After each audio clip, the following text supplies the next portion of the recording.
De belles couleurs, des formes appétissantes. Pourtant, certains fruits et légumes ont déjà parcouru la moitié de la planète avant de se retrouver sur nos étals. Pour éviter ce genre de péripéties, le bon sens est revenu à la mode avec le circuit court. Car consommer des produits locaux, c'est sain, c'est simple et c'est aussi faire vivre toute une économie régionale.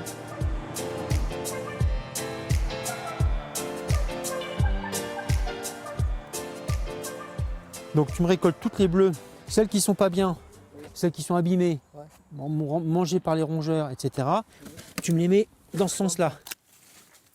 Sur les parcelles, les potimarrons se ramassent à la pelle. L'association L'Entraide Berruyère cultive 6 hectares en maraîchage. Navets, choux, radis et panais sortent de terre dans la plus pure tradition de l'agriculture biologique. Vous vous rappelez du calibre d'hier, de ce qu'il fallait récolter? Au niveau de la taille, les petits, vous me les laissez. S'ils sont véreux, s'ils sont trop pourris, vous me les laissez. D'accord? On récolte que les gros, vous les mettez dans les caisses grises. Ici, les ouvriers ont un statut un peu particulier. Ce sont des personnes en insertion professionnelle. S'occuper de la terre est un métier difficile, très compliqué, très difficile, avec les aléas climatiques, le chaud, le froid, la pluie. Vous voyez aujourd'hui, il fait un temps mitigé, disons. Et donc, malgré ça, les gens sont là, arrachent, ou plantent, ou arrosent, etc. Donc les activités diverses qui leur permettent de reprendre surtout confiance en eux. En plus de l'aspect social, les légumes produits fournissent un circuit local, et notamment la restauration collective. Depuis 4 ans, la production de l'Entraide Berruyère finit en partie dans les assiettes du collège Littré de Bourges, un partenariat qui nécessite forcément quelques ajustements. Il faut qu'il y ait tout un système qui se mette en place. Il y a le producteur, il faut qu'il ait la volonté de travailler déjà avec les cuisines, ça c'est le premier point.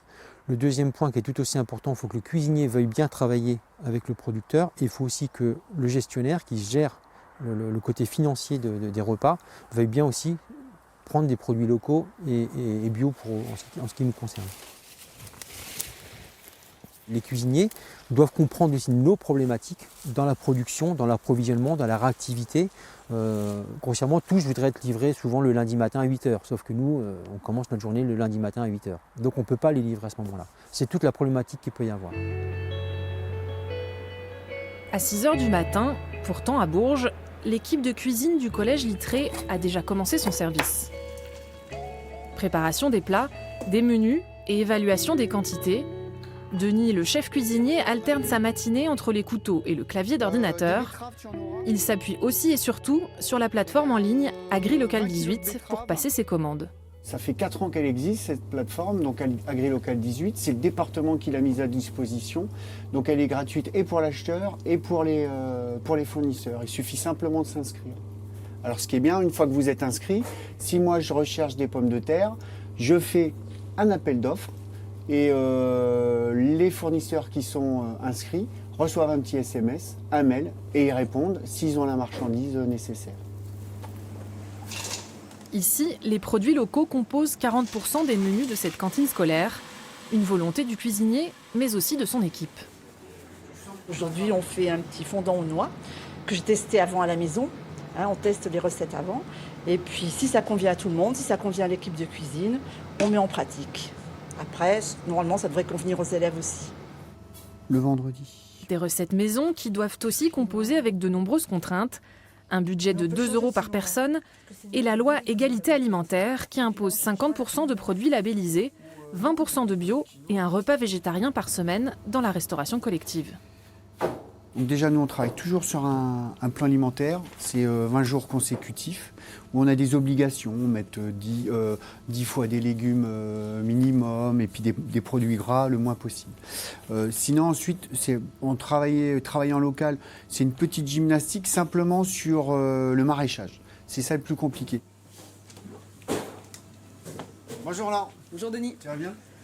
L'agence Biocentre fait la promotion du bio et des produits locaux dans les cantines scolaires. Elle propose des formations aux chefs cuisiniers du département pour adapter les menus. Oui. Chacun est dans sa cuisine, dans des endroits qui sont complètement éclatés aux quatre coins du territoire et ils ne se rencontrent pas, ils restent dans leur cuisine. Si on veut avoir des échanges de pratiques, si tel chef a mis en place un plat végétarien qui fonctionne auprès de ses élèves. Ce qui est important, c'est qu'ils puissent en parler à l'ensemble de ses collègues. Et comme ça, les collègues vont pouvoir s'approprier ces recettes et la mettre en place dans leur propre établissement. Donc cette notion de réseau, d'échange, de ne pas se trouver isolé, de pouvoir avoir des formations en commun, ça c'est primordial. Dans les assiettes, des plats cuisinés sur place et des produits du terroir, un délice pour les élèves gourmets. Ici, les entrées sont très bonnes, mais les plats principaux aussi. Mais j'aime vraiment les entrées. Moi, j'ai l'impression qu'on jette moins de nourriture. Et c'est vrai qu'on finit plus facilement nos assiettes. Parce que c'est vrai que c'est bon. Quand consommer local évite le gaspillage alimentaire.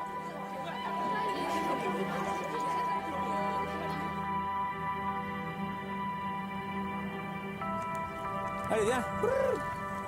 Dans le Loir-et-Cher, Claude Golando est un champion du zéro déchet.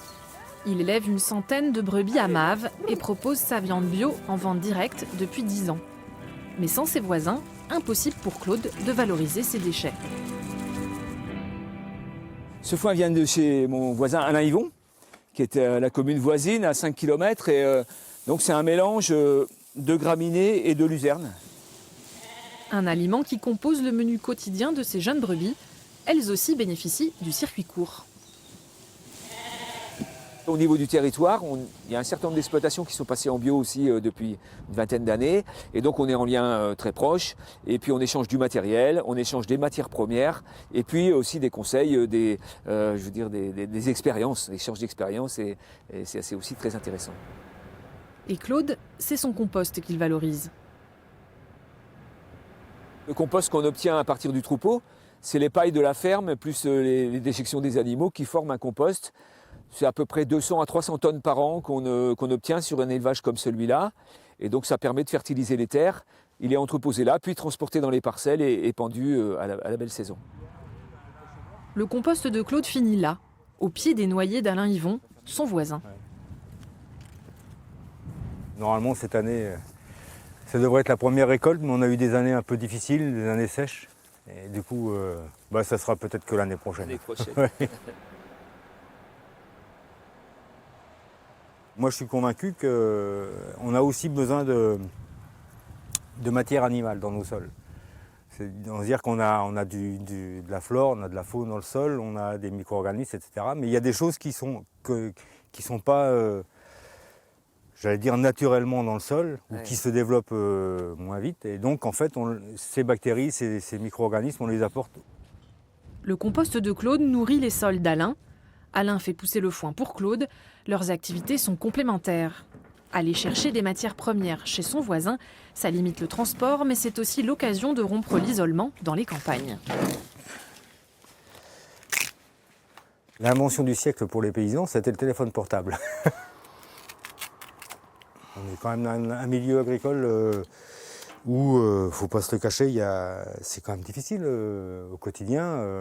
Il y a un film qui est sorti il n'y a pas très longtemps, Nom de la Terre. Le suicide en agriculture, c'est quand même quelque chose qui est important. Les dépressions, certainement aussi, qu'on voit certainement moins. Donc c'est vrai que le fait d'échanger, de partager, de faire partie d'un réseau, c'est un soutien psychologique, ça c'est certain. C'est certain.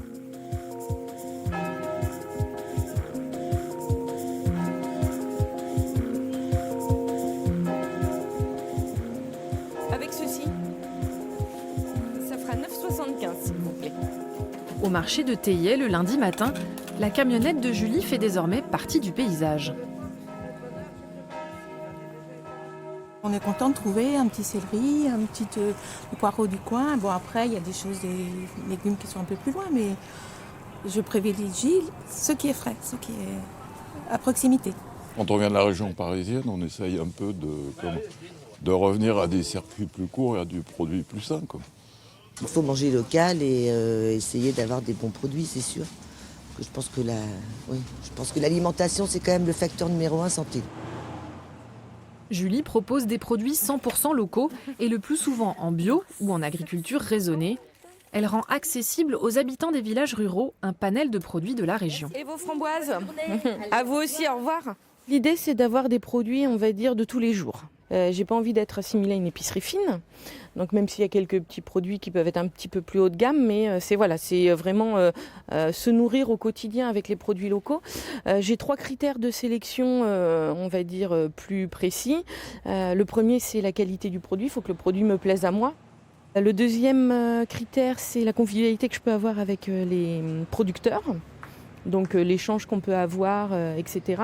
Et le troisième point, c'est leur pratique environnementale. Et votre miel. Voilà, bonne dégustation alors. Vous me redirez si ça vous va. Dans la semaine, je fais 3 commandes de légumes.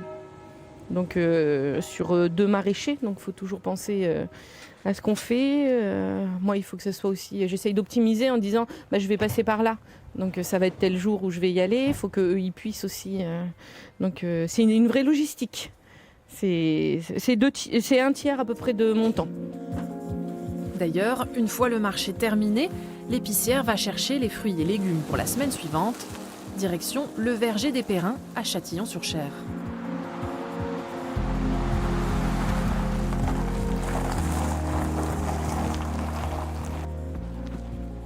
Toi, Christine, ça va?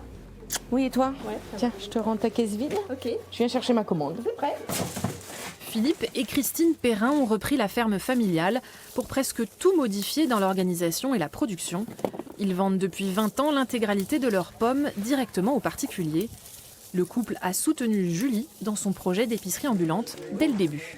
J'ai pas une relation de fournisseur à client, on n'a pas cette relation-là.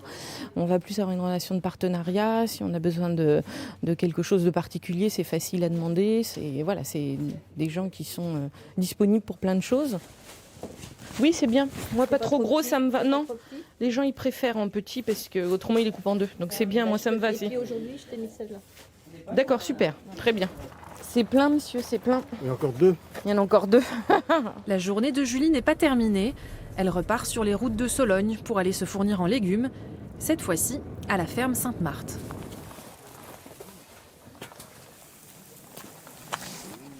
Salut Alessandro. Ça va? Et toi? Ça va bien. Avec le beau temps, ouais. Impeccable. Je viens chercher mes légumes, tu les as préparés? La ferme Sainte-Marthe est une institution en Loir-et-Cher. Elle fait partie des exploitations pionnières dans la bio. Depuis les années 60, ici, on produit des légumes en utilisant des méthodes naturelles. C'est vraiment un changement de mentalité qu'il faudra pour qu'on essaie de mieux se comporter vis-à-vis de la nature et tout ça. Donc il faut vraiment éduquer, entre guillemets, je n'ai pas la prétention, mais quand même, on n'est pas sachant. Donc on apprend toujours dans la vie. Acheter directement aux producteurs, manger local, toutes ces initiatives, en plus d'être bonnes pour notre planète, stimulent le tissu économique local.